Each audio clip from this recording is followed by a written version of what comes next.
Welcome to The Explainer. So, if you're a focused local business owner looking to seriously grow, you are in the exact right place today. We're diving into how to get more customers with Google Ads, and we're doing this by breaking down a highly practical, no-nonsense playbook straight from digital marketing expert Miro Giovanni. We are going to totally strip away all the complicated jargon and look at exactly how to put your business right in front of the people who are literally searching for it. I want you to think about a highly urgent dilemma for a second. Right now, literally at this very moment, someone in the San Fernando Valley is searching for your specific service. They've got their phone out, they're typing in their problem, and they are fully ready to buy. So the ultimate question is, are they finding you or are they finding your competitor? Okay, let's dive into our roadmap for today. We'll hit the local search problem, why Google Ads actually work, your 5-step action plan, common mistakes to avoid, and finally, when it's time to just hire some help.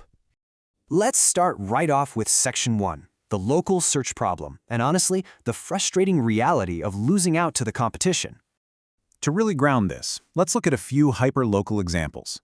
A dentist in Encino, a plumber in Sherman Oaks, a restaurant in North Hollywood. If you run one of these businesses, you already know that waiting months for your SEO to finally kick in, that just doesn't cut it.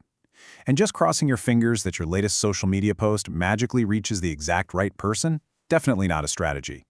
When people need a plumber today, they search for it today. If you aren't showing up at the very top of those search results, you are literally handing ready-to-buy customers directly to your competitors. Well, this is exactly where Google Ads come in. They operate on what's called a pay-per-click, or PPC model. The absolutely crucial thing to understand about the financial mechanics here is this. You only pay when someone actually clicks on your ad. These are those sponsored results you see at the top and bottom of the Google page.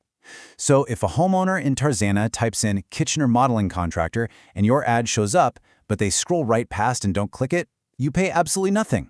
You're only paying for actual traffic to your business. That brings us perfectly to Section 2, why Google Ads actually work, and the paradigm shift we need to make. To really get this, we need to completely change how we think about advertising. Look at the comparison here. Over on the left, social media. Social media advertising is essentially a modern billboard, right? You're interrupting someone while they're just trying to scroll through their friends' vacation photos. But on the right, Google Ads. This is reaching people with active intent. They are already actively looking for your service. It is the difference between standing on Ventura Boulevard, shouting your message at a random crowd, versus handing your business card directly to a person who just tapped you on the shoulder and asked for a recommendation. Because it's based on that active intent, it's incredibly powerful. And you get total control. You control the geography, meaning you can literally tell Google, hey, only show my ads to people within exactly 15 miles of Burbank. Or you can target very specific zip codes in the valley. You control your budget, scaling up only when it's actually working. You see fast results, often getting phone calls within the very first week, which just completely crushes the timeline of traditional SEO. And best of all, you can measure the whole shebang. Every single click, every call, every form submission, it's all tracked. So now that we know why it works, let's get to Section 3, your 5-step action plan. This right here is your local playbook. Here is your visual roadmap for getting started. We're going to rapidly break down each of these 5 critical steps. Picking keywords, writing your ad copy, building that landing page, setting a budget, and tracking your results. Step 1. Picking the right keywords. These are the exact search terms you want your ad to trigger for.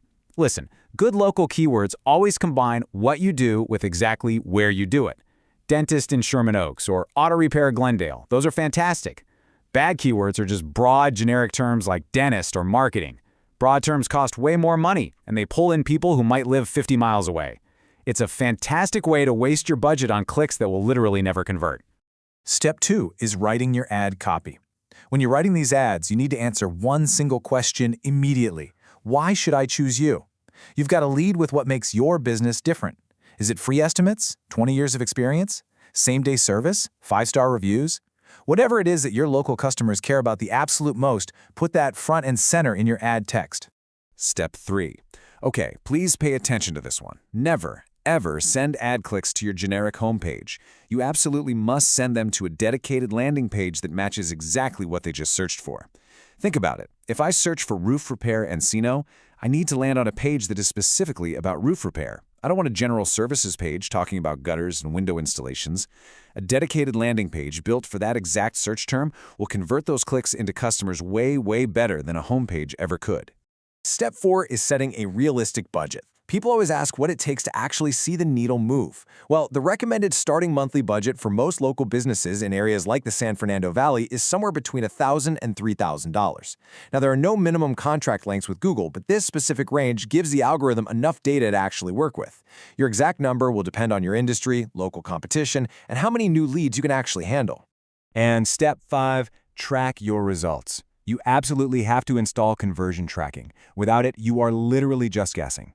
You need to know exactly which clicks are becoming phone calls, which ones are becoming form submissions, and which ones are becoming actual paying customers. It's the only way to know for sure if your marketing dollars are working, rather than just vanishing into the internet. Which leads us perfectly into Section 4, common mistakes to avoid. Because look, a DIY approach can drain your wallet fast if you aren't careful. Let's rapidly run through these pitfalls. First up, using way too many keywords. You really want to focus on just 10 to 20 highly relevant ones, not hundreds of random terms. Second, having no negative keywords, which is so important we'll look at it in a second. Third, ignoring mobile optimization. Most local searches are happening on smartphones. Your landing page needs to load lightning fast, and that phone number better be clickable. And fourth, treating this as set it and forget it. Google Ads require weekly reviews. You have to be in there adjusting bids and pausing keywords that just aren't pulling their weight. Okay, let's talk about negative keywords, because this is a real game changer. This is how you stop paying for the wrong clicks. You actively tell Google which terms you do not want your ad to show up for. So say you're a premium family lawyer. You definitely don't want to pay $20 for a click from someone searching for free legal advice. By adding free as a negative keyword, you're protecting your budget from people who are never going to hire you anyway. And that brings us to our final section, when to hire help, and evaluating your time versus your ROI. As a business owner, you're constantly evaluating where your time goes, right? Managing these campaigns the right way takes real time and real expertise. So are you spending over an hour a week tinkering with your ads and still seeing zero results? A good manager doesn't just set things up. They continuously optimize it, so you don't even have to think about it. So I'll leave you with this question to chew on. Is your time really best spent wrestling with search algorithms, or should you be out there actually running your business? Thanks for hanging out with me on this explainer, and keep learning.